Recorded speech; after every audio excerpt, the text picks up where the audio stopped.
over the structural in terms of its understanding of the operations of race. Hence the emphasis on free expression and so on, right? And they largely undercut structural consideration, right? Integration begins, you could say Reconstruction already early on after abolition, but certainly integration begins to try to address and redress some of the structural considerations, and affirmative action in a way emerges out of that set of considerations. Multiculturalism, I want to say, is kind of absolutizing the experiential over the structure in that formation. And so, under the post-racial, racist expression is overwhelmingly regarded as anomalous. It's not what people usually do. So it's a bad apple at work, in the police force, in government, at the university, right? The institution is sort of free and dry of the characterization, right? And you discipline or punish or get rid of the wayward individual and you're all cool, right?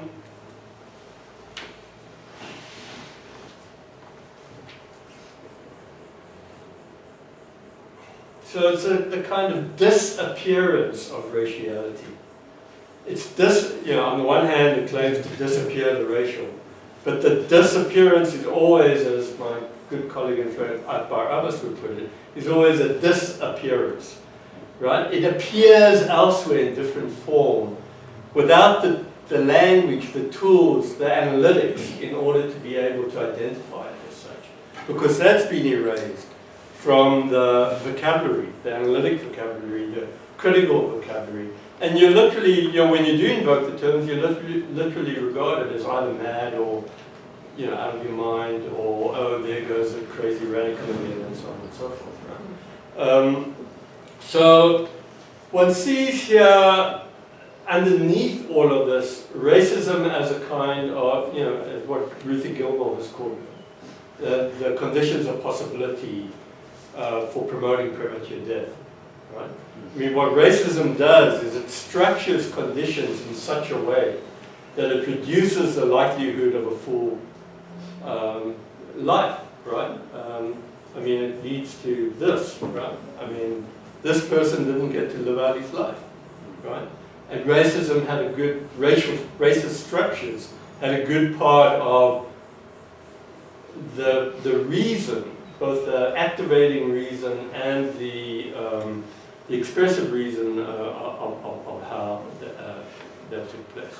The other feature of racism under the post-racial, it's not just the denial and the denial of the denial, it's also what I call racial reversibilities. And you begin to get at some of it here, right? I mean, this guy declaring, I treat white people as I treat black people. They're all, everybody's awful. But then, too many of them. And you see versions of this more or less kind of scrubbed of this extreme language or this, right? Are you losing the debate, shout racism? So the racist is the person charging racism, not the person, right, whose action led to the charge of racism itself, right?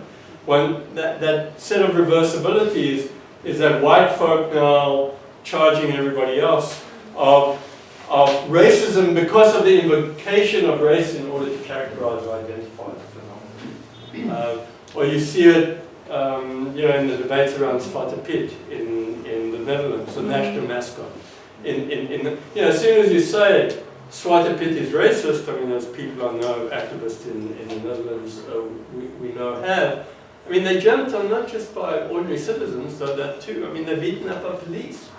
Tolerant society, right? So kind of, I mean, there you see the way in which, so that, when you say Zwarte Piet is racist, this is a claim that it's not racist on the part of the society at large. Leave Zwarte Piet alone, and instead of sort of talking about maybe we should not be invoking Zwarte Piet at all, other than in historical formation, is, okay, can we change the color? Can we make Zwarte Piet multicultural? Can we make it green?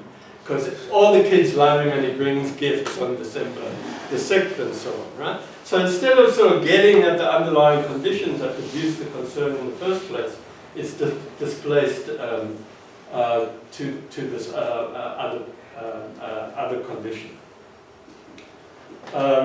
So states, as I've said, take themselves perversely no longer to discriminate. They are what I want to suggest. I mean, I was thinking about this language coming up here today.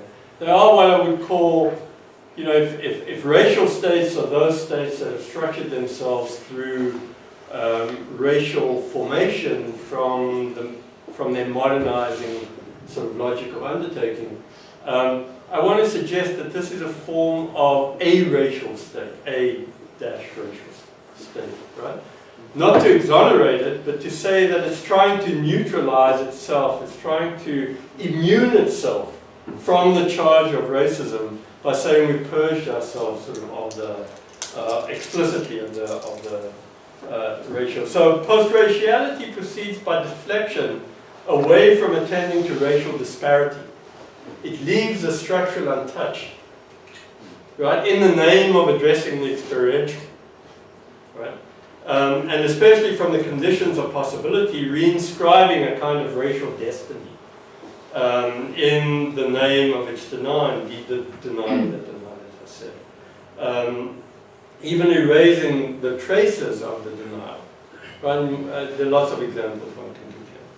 So I'm just hanging with those like me as expressed by my privileged preference scheme. That's a kind of neoliberalizing condition. Right? Our choices are reduced to the choices we make for ourselves in terms of our preferences. I just want to hang with my kinship, with my bros, right? They just happen to be all white, right? And you know, you can't call me racist for doing that. And underlying that is a kind of assumption of homogeneity, that homogeneity is a natural condition, right? Which of course it never is, right? I mean, homogeneity is always produced out of a repression. It requires hard work to sustain homogeneity. The world's not homogeneous in any understanding, never has been actually, right? And so it's a denial of that. And racism, as I said earlier, is reduced intentionality. Anyone individually can be racist, white or black or any other color, right, on this account. No linking of the racist to the condition of power, right? It just becomes a sort of floating signifier, you could say, right? And so removal of any acknowledgement or address of historically produced structural conditions and the extended contemporary effects. I've already spoken about racial reversibility. You know, Jews in Israel regard themselves as the principal targets of Palestinian kind of being picked out. And so it's the Palestinian being racist, not the Israeli, and so on and so forth. Okay, so I want to move on in the interest of time. Yeah, you see, I mean, right, the building of a wall around the society in order to extend its homogeneity to itself. So I want to say that there's a kind of reanimation of animalization in the post-racial condition. So what do I mean by this? Racism has long traded on characterizing racial others in animal terms. Baboons, apes, mules, donkeys, orangutans. I mean, that well-known characterization. It's not that those have disappeared. Right? But what seeped back into the language of the post-racial, you see it in all sorts of ways. I mean, emerged out of the Ferguson condition and so forth, was the invocation of other terms of animalization, which has also been there for a long time, and sort of went dormant and now are being re-invoked. And I want to say, you know, other than, you know, no longer the higher forms of the species, the chimpanzee or the monkey or the, not as bad as those characterizations are. They're the things that are on the ground. Cockroaches, vermin, rats, snakes, right? The invocation of those terms of characterization which, as I put it in the book, take boots on the ground to stamp out. I mean, the ambiguity of boots on the ground is both stamping out the cockroach with your boot, but also boots on the ground as a metaphor for militarization, right? And you see it in a longer term sense of the rat in the American characterization of Germany, contemporary cultural expression of tunnel rats.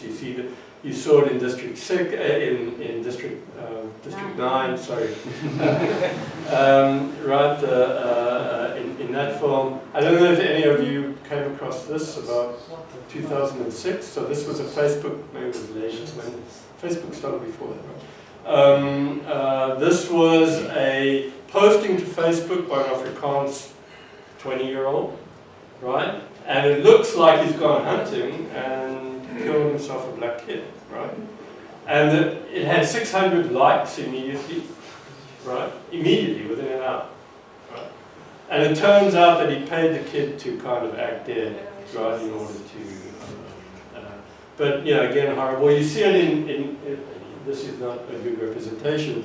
This is a video game from maybe 8 years ago called Warhammer, and they were explicitly about the sub-races, right, as the bad guys in Warhammer that needed to be killed. And so one saw it in the Gaza invasion a couple of years ago, this invocation of snakes across the Israeli landscape in order to carry snakes in the tunnels that have to be bombed out in order to be cleaned out of their condition. I mean, linked to this kind of characterization, right? On the part of a member of Parliament, a member of Parliament, right? Lots of examples of this kind of expression of an orgasmic feeling by an Israeli citizen watching bombs drop on Gaza. The very term, the use of, I had an orgasmic feeling from it. I mean, how perverse is that? I think in the interest of time, I'm just going to skip over this, the sort of militarization of the condition of the, attendant to the post-racial in order to keep the racially identified subject in their place, and the way, I'll talk a bit tomorrow about the militarization of sociality that goes along with the racial. And this is an iconic image. So let me just sort of try to wrap this up in the interest of bringing this to a close. With the emergence of racial discourse and expression, as I said, from the late 15th into the 16th century onwards, there were three main figures, or what I call racial subjects, that emerged in the driving discourse of the racial. Very well known and characterized in the European context. The black, the black or the Moor, the Jew, and let me put it this way: the black or African, the Moor, standing for the Muslim, and the Jew, right? And the migrant was sort of in there implicitly, as in a way you could say that migrants. I mean, if you read back into the archive, migrants become anybody not from a state from the moment of the establishment of the state. I mean, in a way, Aristotle was a migrant in Athens, right? I mean, he was from elsewhere. He was from Thebes, right? So, and he was treated not as a full first-class citizen. Only 10% of the Athenian male population, as it turned out, full-fledged citizens, right? But you see the character of the migrant emerging in relation as the outsider of the state, kind of, trying to get in and avail him or herself of the conditions of the state. And so there's a connection of the racial subject as she emerges from this point on to kind of religious identification. I mean, explicitly with the Moor and the Jew, right? I mean, religious characterization. Implicitly with the black and the migrant and even the Indian as heathen, right? And so part of the argument here is that the racial emerges out of the religious and takes on a good deal of what the work that the religious was doing in relation to kinship formation, in relation to narratives of origin, in relation to structures of the social, structures of feeling, of who belonged and who didn't, and so on and so forth. And you can trace the way in which the political theology of race sort of emerges out of religious characterization. I mean, to this day, the Afro-European is the white Catholic, right, male, as the figure of proper Europeanness, right? And so the contemporary racial subject of the post-racial, I want to say, is still the black, the Muslim. Now, the Jew is ambiguous over here, and the migrant. And you see it in relation to, I'm just very telescoping fast forward over here. Right, one sees it, so obviously the migrant condition all over the place, not least in the Mediterranean sort of amphitheater. Yeah, here you see the kind of reversibility. Diversity is now code word for white genocide. Right? So, I mean, this guy's a kind of marginal presidential figure in the US, right? But you know, the very way in which this becomes his banner, right, expresses the kind of sense of the loss of power by whiteness in the face of this expanded heterogeneity that is fast sort of happening all around us. And post-raciality is a response, right, in a way to the sense of a loss of power, the sense of a loss of social standing in the society and so on. You know, the way in which this is posted to Facebook as a, you know, high school students sort of in the last year at school as their high school photograph, right? Like, this is okay to do, kind of thing. Or, you know, this is Obama eating a banana. Where is this? On the now defunct former embassy building, US embassy building in Moscow. Right, the embassy moved also. And this, on his birthday, the birthday celebration was sort of, yeah, if you go online and you Google Obama racism images, it brings up tens of thousands of, you know, like and not so like images that are just like really degrading in all sorts of ways. Right? You know, you see it in the recourse to lynching, right? You see it hang in there, Obama. I mean, just play on language, right? You see it on the football field. I mean, you've probably seen these. This is the Italian football player and so. And you know, watch for snakes, right? This is a notion. I'm just going to run through this in the interest of time. Here you get to see, I mean, this is in relation to Muslims, but it could be Mexicans in the US, it could be any, you know, here in relation to Zimbabweans and so on and so forth. You know, the place is full up. You're not wanted over here, please go home, right? So kind of, you know, keep Britain tidy, right? And throw Islam into the, right? I mean, you see this sort of play on, you know, not so deeply ironic sets of expressions. You pay to teach migrants manners, right? Look at the trouble it brings us. So I'm just sort of showing you the contemporary popular culture in a variety of different places that express themselves in the name of the post-racial. So the question then, in closing, are we all post-racial yet? You know, not a year ago, this was an image on the front cover of a popular magazine. Well, this was actually a couple of years ago. And then it got reformed with Kim Kardashian as the front cover, right? The Saatchi Bateman kind of image. That was replete across social media, replete, you know, it was widely circulated.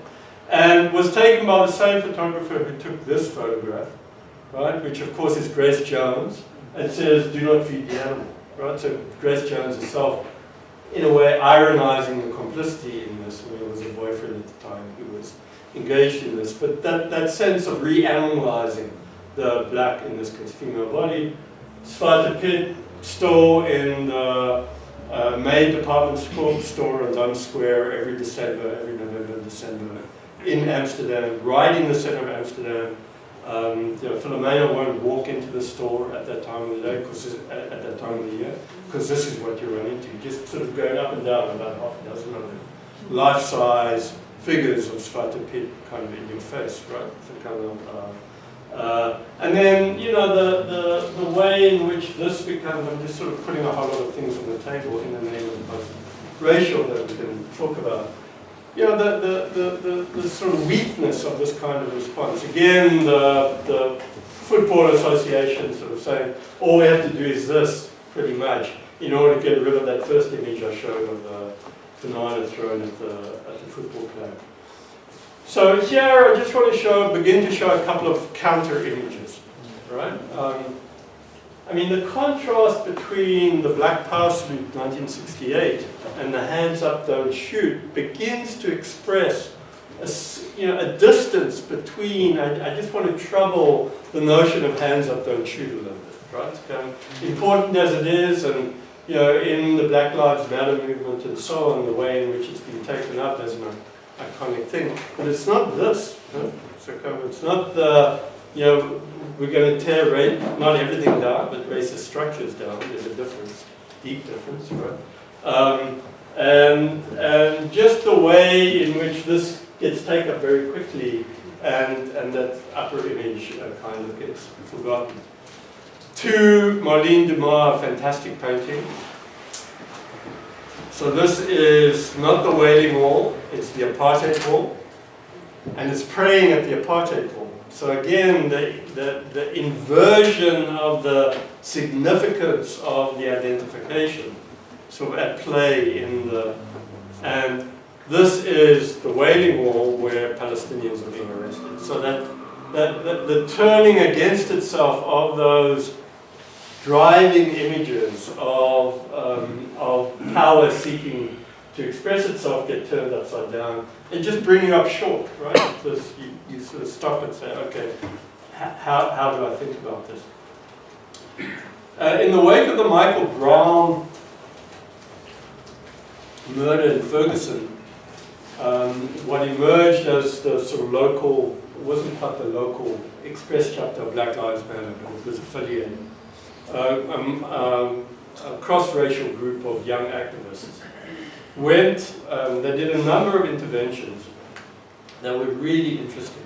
So this was the Symphony Hall in St. Louis, adjacent to Ferguson, on a Saturday night, during the symphony, and at the beginning of the second half, as they're playing Bach's Requiem, the activists in the upper gallery started unfurling banners and singing, which side are you on, right? And to the credit, both the orchestra conductor and the orchestra sort of joined in. They stopped Bach's Requiem, right? And started playing along. But this look over here, I mean, it was the response was really, I mean, it was an all-white audience, this symphony orchestra, right? Even though it's a majority black city. And the way in which people were brought up short to say, hey, this is happening in your backyard, okay? You can't deny this any longer. You can't be here at the, you know, it's a different form than kind of going in and kind of burning something down. It's like just stopping people short, right? And saying, take stock, folks, because this ain't going away, all right? And, you know, took 3 minutes, made their intervention, folded up their banners and walked out. Some of the people joined them singing in the audience. Some of the people, like this couple here, were horrified. But it caused a local conversation, a local discussion, you know, where people couldn't be unmoved or unchanged in some extent sense by the intervention.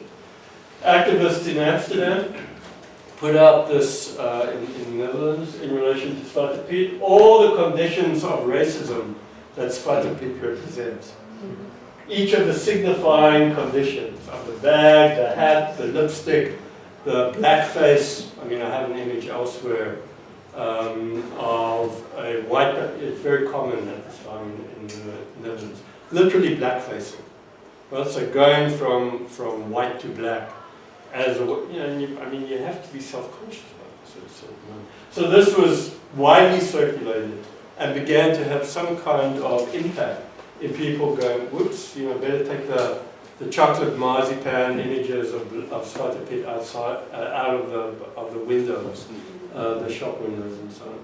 And I'll end with this, which is my favorite Banksy image of all time. Thank you very much.